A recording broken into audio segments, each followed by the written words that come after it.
why would you want to be in the minority where it's just all dark and difficult and oh.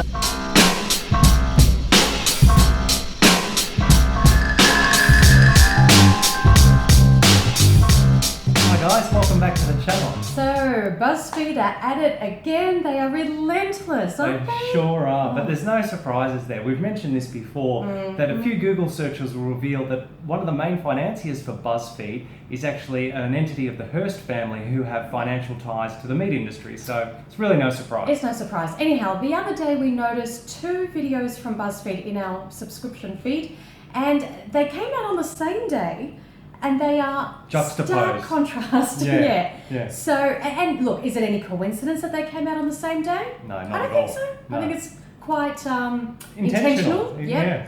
So the first video is 11 things meat eaters won't understand. Yeah, so basically they create scenarios between people, one of whom is a vegetarian and the other one's a meat eaters. Meat eaters, yeah. exactly. And look, a lot of these scenarios and what they were showing, yes, it's true, there are definitely difficult situations, especially socially, but BuzzFeed likes to draw it out and exaggerate, like, oh, there's going to be bacon pieces in your Brussels sprouts. Yeah. Who orders a plate of Brussels sprouts? Exactly. So they exaggerate things to drive their point home, as you said. They basically make non-meat eating diet look extremely difficult, and in fact they use vegetarian, which is like so 2002. It's 2016. Veganism is the deal here, guys, but they don't even they intentionally use vegetarian and make that out to be so hard that no one could ever really do it, let alone veganism. That's just like in another galaxy, isn't it? In stark contrast we have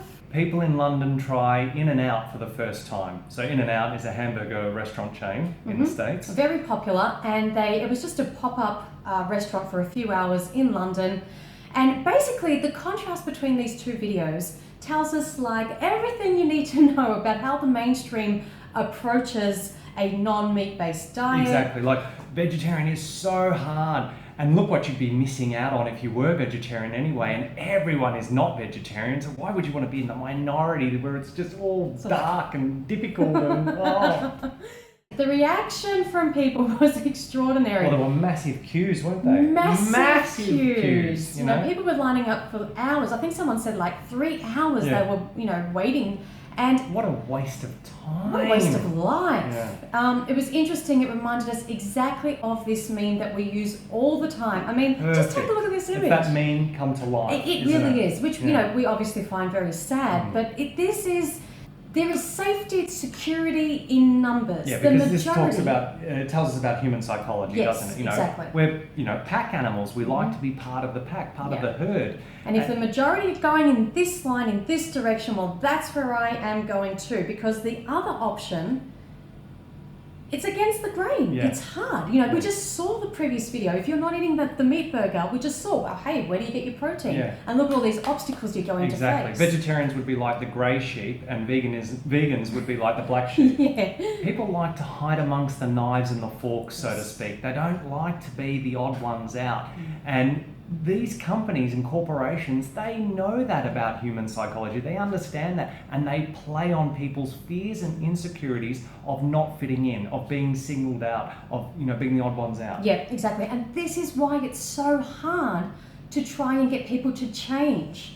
Even when you give them all the information, all the facts, the science, the ethical aspect, the environmental aspect, everything. Arguably, they fear standing out from the crowd more than anything, more than all of that together. Exactly. Standing in that queue means everything to them, irrespective of it's giving me heart disease, it's giving me potentially type 2 diabetes, it's increasing the risk of some type of cancers, etc., etc. It's destroying the planet, it's killing animals, it's killing everything. Doesn't matter, I've got to be part of the crowd. Yeah. I can't stand out. So I think we can find, as frustrating as this is, there's a lot of answers in these short videos from BuzzFeed that can help us understand how difficult it is and why we face such resistance and backlash when we're trying to communicate with family, friends, colleagues, or whoever about perhaps trying a plant-based diet. But with fear-mongering like this, do people really care? No.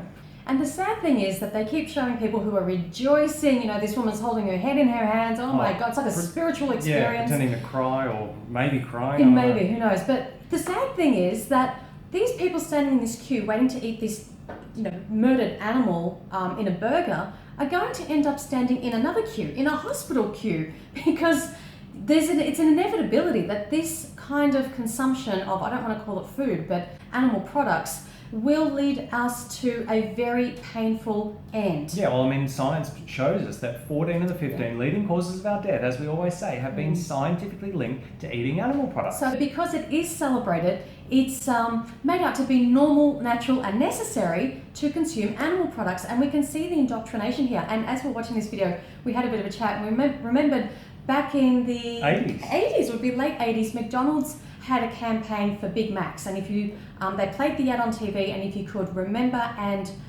go into a store and repeat the ad, you would get was it a free Big Mac or a discount? Something like that. Whatever. Yeah. Anyhow, I remember my dad. Sorry, Dad, but you made me learn the slogan and go in the jingle, and we got bags of Big Macs that day, and we sat there and we ate them all. And I can remember it to this day. I'm 36 years old, and I still remember. You're a kid. I was a kid. 2 all beef patty, special sauce, lettuce, cheese, pickles, onions on a sesame seed bun, Big Mac. I mean, if that's not brainwashing to the max, as a child to have learned that, and then at 36 to be able to, rattle it off.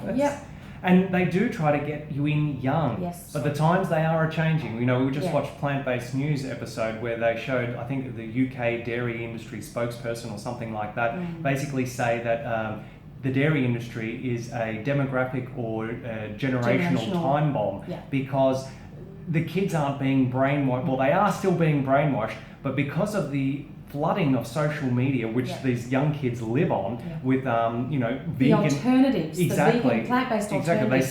They see healthy, fit, happy vegans, and they're like, well, why would I want to drink pus-filled things that's going to give me cancer and what have you? And that's why the millennials are, taking on board veganism at an alarming rate. Times definitely are changing, and we know this because this is why the pushback from, organisations like Buzzfeed are so strong. They know what's going on, and they're fighting tooth and nail to prolong it. Yeah. But it's inevitable, isn't it? Absolutely. So it's a very simple question. Which queue do you choose to stand in? The 99-cent mainstream burger queue, or the queue that is for truth, justice and wisdom? Let us know down in the comments. Like, share and subscribe, and remember until next time that going vegan is not the most we can do. It's the absolute least we can do. See you next video. Bye guys.